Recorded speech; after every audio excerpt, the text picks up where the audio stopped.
estaban, pero debido a que aún no se han conectado, voy a empezar ya con la clase. Bien, el día de hoy vamos a ver lo que es la recopilación de datos. Sí, es la recolección de datos, un proceso de agrupar la información útil obtenida a través de las herramientas de investigación mencionadas anteriormente, con el fin de proceder al análisis. Para ello, es muy importante porque esta recolección de datos va a permitir, ¿sí? Em, que se mida las actitudes y aptitudes y preferencias del público objetivo, es decir, saber cuál es la percepción permanente y evolutiva con respecto a un objeto o fenómeno. ¿Ya? Para este trabajo hay que considerar los siguientes conceptos. ¿Y qué tenemos? Hablamos de hipótesis, que es una suposición realizada a partir del análisis previo que se debe someter a pruebas para poder comprobarla y llegar a cierta conclusión, ¿ya? Ahora bien, tenemos la variable, que es el factor que puede modificarse al ser aplicado a diferentes individuos cuando se realiza cierta investigación. ¿Por qué tenemos estas hipótesis? Porque como tal, no hay una verdad absoluta, ¿sí? Entonces se realizan diferentes hipótesis investigando los gustos del público objetivo, ¿ya? Y tenemos una tablita en donde nos hacen referencia a la recolección de datos, ¿sí? Estos se recolectan de la muestra seleccionada.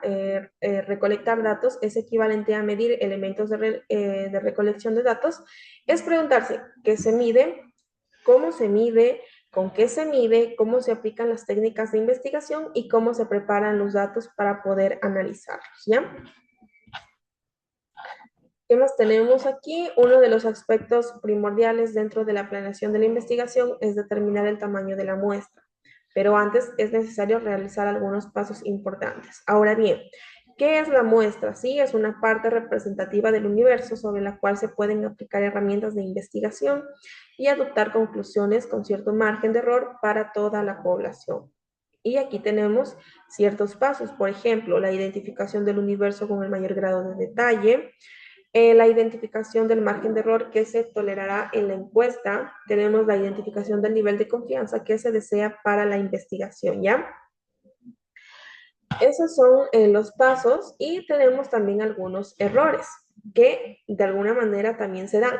Por ejemplo, tenemos ya sean datos incorrectos o inventados, preguntas mal formuladas, el tamaño de la muestra mal seleccionada, la realización de la encuesta en un lugar inadecuado, la ejecución, un minuto para admitir a un estudiante. Ya, tenemos la ejecución de investigación a personas con criterios preestablecidos, es decir, que no tengan objetividad en sus respuestas. Tenemos también preguntas no contestadas o contestadas ambiguamente, ¿sí? Es decir, no contestadas en su totalidad o encuestas no contestadas y consideradas en las conclusiones finales. ¿Ya? Tenemos también el informe de la investigación de campo. Y es a raíz de esto se da de lo que nosotros hicimos con respecto a la investigación de emprendimientos. Tenemos la representación de los datos obtenidos, debe realizarse de la manera más concreta y precisa, ¿sí? Es decir, ser claros y no andar con rodeos, ¿sí? Este informe debe contener un resumen ejecutivo, el objetivo de la investigación, también los antecedentes que vimos anteriormente de dónde los podíamos sacar, cómo se diseñó la encuesta, cómo se la aplicó, el tamaño de la muestra, un resumen de los datos investigados, las conclusiones y recomendaciones de la investigación y todos los anexos que se consideren necesarios. Tenemos también el informe, puede ser presentado en forma oral o escrita, pero lo más importante es que sea completo, objetivo y efectivo. Antes del desarrollo integral del informe, se debe incluir una sección de resumen ejecutivo, cuya extensión máxima es de 2 páginas, donde se realice una explicación clara de las conclusiones obtenidas, ¿ya? Eso es en cuanto al informe final, prácticamente un resumen de la investigación que nosotros vayamos a hacer en un futuro como tal, ¿sí? Aquí nos dice algo muy importante. ¿No sabías que el investigador debe plasmar sus conclusiones con coherencia en los objetivos que se plantearon al inicio de la investigación del mercado. Todo esto respecta a nuestro público objetivo que nosotros vayamos a tener en el mercado, ¿ya? Ahora tenemos emprendimiento y buen vivir, Sumac Oxai, tenemos la lectura de un emprendimiento. Emily, lea, por favor.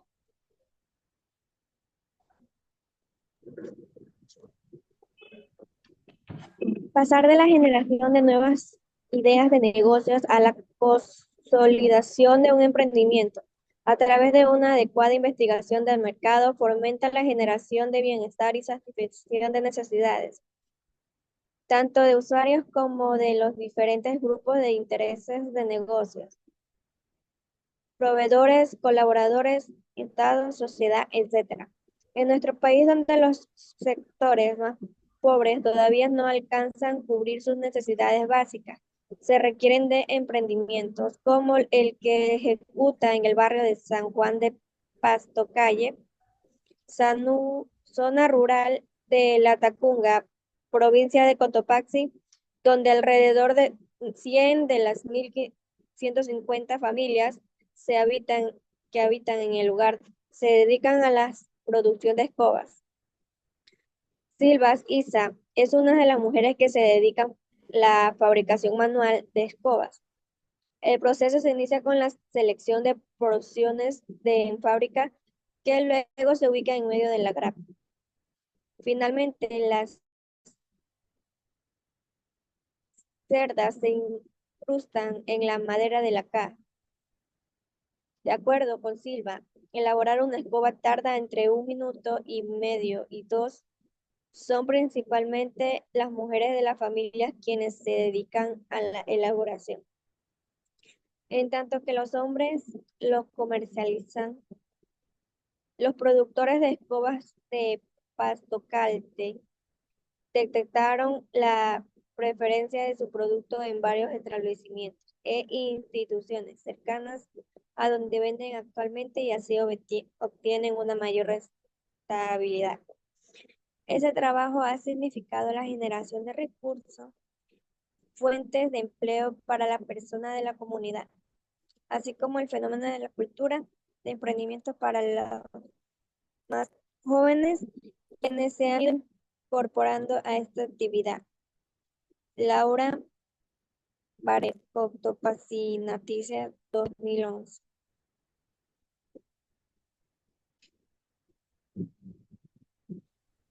Ya, gracias, Emily.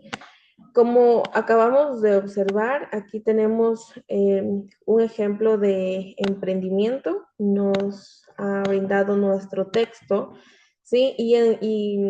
Bueno, al empezar o al finalizar la unidad nos ha puesto ejemplos de emprendimientos de nuestro país, ¿sí? Como podemos ver aquí, ellos son la mano de obra.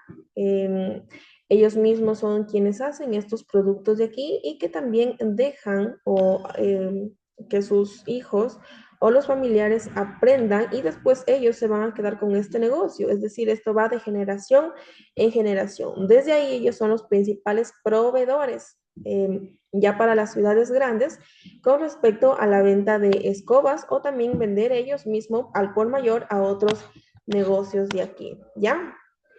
Tenemos estadística aplicada al mercadeo y a las ventas.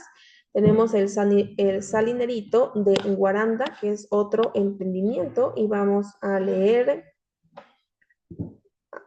Paulette.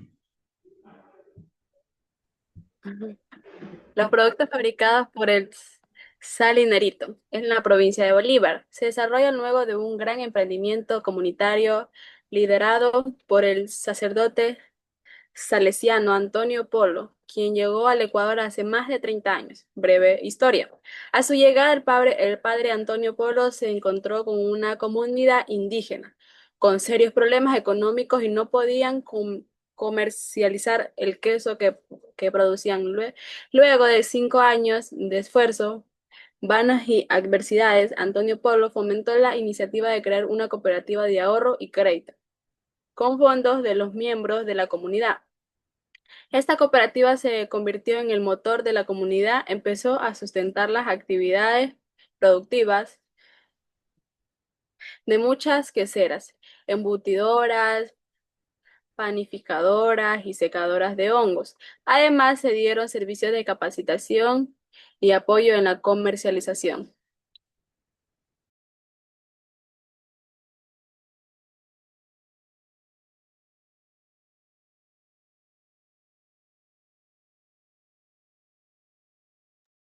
Ya, continúe. Trascendencia de su emprendimiento. Posteriormente, y gracias a la labor de Antonio Polo, el programa de cooperación suiza para el desarrollo auspicio en 1978 el primer proyecto de queserías rurales en Ecuador. Los técnicos suizos se encargaron de transferir los conocimientos y tecnologías de elaboración de queso y se inició la quesería, empleando una producción de 53 litros de leche. 2 años después construyeron una planta con capacidad para procesar 1.500 litros diarios. Ahora existen 22 plantas en la parroquia, 35 en la provincia de Bolívar y un centenar en el país. Antonio Polo indica que el valor más destacado del proceso agroindustrial de Salinas radica en la fuerza comunitaria. Ahora en el queso salinerito se encuentra en cualquier ciudad del país, gracias al esfuerzo mancomun- mancomunado y solidario de los miembros de la comunidad. El Salinerito 2002. Ya, muy bien, gracias, Paula. Ya, este es un claro ejemplo de el liderazgo que se pueda tener alguien, ¿sí? Gracias a esta persona de aquí que incentivó y motivó a estas personas. Obviamente todo lo que nosotros hacemos, ¿sí? Para cualquier situación vamos a utilizar el tema económico, ¿ya? Entonces, ¿qué pasó con él? Él creó e incentivó en crear una cooperativa de ahorro y crédito para estas personas y gracias a eso emprendieron y le pusieron el salinerito, ¿sí?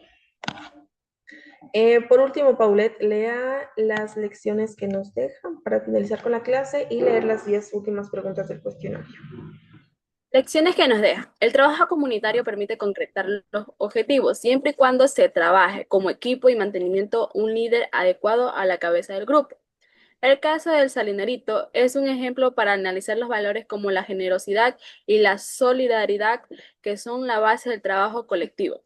En tanto que la virtud de ahorro es la vía que permite aprender a autogestionarse, a prever, a planificar y a fijarse metas. Ya, muy bien. Muchas gracias, Paulette. ¿Ya? Entonces es algo muy importante. Yo creo que nosotras, cada una de nosotras, conocemos sobre estos valores para poder, más que todo, dirigir a un grupo, ¿sí? Y asimismo apoyarlos, ¿sí? Tal y como lo dice aquí, un líder adecuado siendo la cabeza de este grupo de aquí, ¿sí? Y como tal, si yo soy empleador o empleada, ¿sí? Debo tener estos valores, la generosidad y la solidaridad, ¿sí? Y así también tener la virtud del ahorro, que es la vía que permite aprender a autogestionarnos nosotros, a poder planificar nuestro dinero para poder cumplir con un objetivo más adelante, ¿ya? A ver, denme un ratito.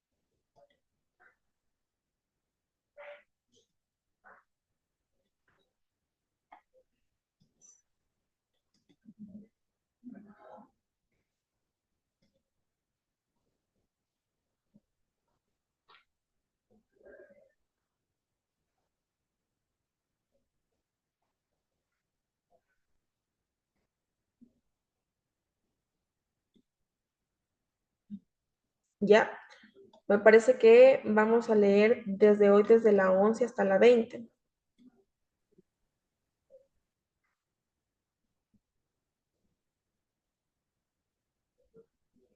¿Ya? Así mismo, chicas, vamos 5 Emily y 5, las últimas 5 preguntas, Paulette, ¿ya? Empecemos, Emily.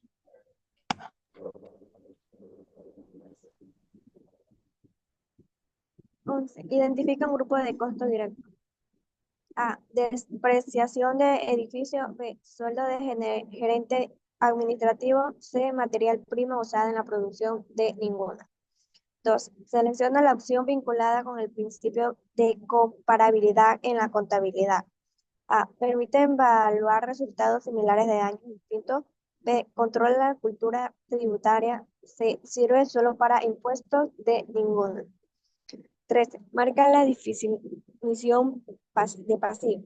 A. Deudas y obligaciones de la empresa. B. Ingresos por ventas. C. Utilidad neta. D. Ninguna. 14. Escoge la alternativa sobre la cultura tributaria. A. Solo se refiere a pagar impuestos a tiempo. B. Implica también reconocer y respetar las leyes tributarias. C. Es obligación solo de grandes empresas. D. Ninguna. Completa la oración.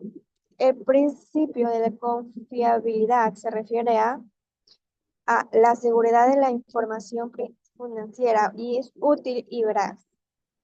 B. La contabilidad fiscal. C. La diferencia entre ingresos y gastos. D. Ninguno. 16.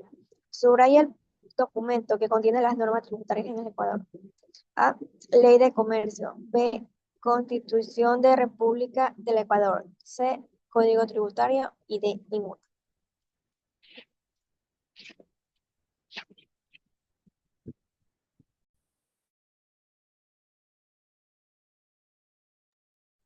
Estaba hablando con el micrófono apagado. Gracias, Emily. ¿Ya? Entonces, creo que están súper claras las respuestas, no hay por dónde perderse. Sí, por ejemplo, aquí nos dice identifica un ejemplo de costo directo, ¿sí? La depreciación del edificio es indirecto, ¿sí? El sueldo del gerente administrativo puede ser, pero ¿cuál tiene preferencia en este caso? Aquí hablamos de materia prima ya usada en la producción, ¿sí? Aquí va, ¿qué es costo directo? Que va, valga la redundancia, va directo al producto, ¿sí? Entonces no hay por dónde perderse. Tenemos, selecciona la opción vinculada con el principio de comparabilidad en la contabilidad, ¿sí? ¿Cuál es la respuesta más lógica? Permitir evaluar los resultados similares de distintos, de años distintos, ¿sí? Estos son los principios que están en el libro, ¿ya? Y así sucesivamente, simplemente tenemos que ver la respuesta que más lógica tenga, ¿sí? Por ejemplo, aquí en subraya el documento que contiene las normas tributarias del Ecuador. Aquí mismo lo dice el código tributario, ¿sí? Vuelvo y repito, no hay por dónde perdernos, ¿ya? Y vamos a leer desde la 17 hasta la 20, Paulette. 17. Indica la respuesta relacionada con la responsabilidad social del emprendimiento. A. Solo pagar impuestos. B. Contribuir al desarrollo social y ambiental de la comunidad. C. Incrementar las utilidades a cualquier costo. D. Ninguna. 18. Identifica la importancia de la contabilidad en una empresa. A. Es una obligación para las personas naturales. B. Permite controlar y planificar las actividades financieras. C. Solo sirve para pagar impuestos. D. Ninguna. 19. Completa la oración del SRI. Se encarga de A. Llevar la contabilidad interna de las empresas. B. Supervisar el cumplimiento de las obligaciones tributarias. C. Prestar servicios financieros. D. Ninguna. 20. Marca la acción que describa la cultura tributaria. A. La evasión de impuestos por parte de la empresa. D. B. La falta de cumplimiento de normas contables. C. El cumplimiento voluntario y responsable de las obligaciones tributarias. D. Ninguna. Ya, gracias, Paulette. ¿Ya? Entonces, por ejemplo, aquí hablamos de la responsabilidad social del emprendimiento. Tenemos sinónimos, perdón, tenemos palabras iguales en las respuestas. Por ejemplo, contribuir al desarrollo social, y ambiental de la comunidad. Identificar la importancia de la contabilidad, ¿sí? ¿Qué va a hacer esto? Permitir controlar y planificar las actividades financieras, que es lo que ya se ha venido hablando. Completar la oración, el SRI se encarga de supervisar el cumplimiento de las obligaciones tributarias. Siempre hemos hablado de esto, chicas. Y tenemos, marca la opción que describa a la cultura tributaria. ¿Sí? No es evasión de impuestos, no es la falta del cumplimiento de las normas contables, es el cumplimiento voluntario y responsable de las obligaciones tributarias. Sí, aquí nosotros tenemos la respuesta, ¿ya?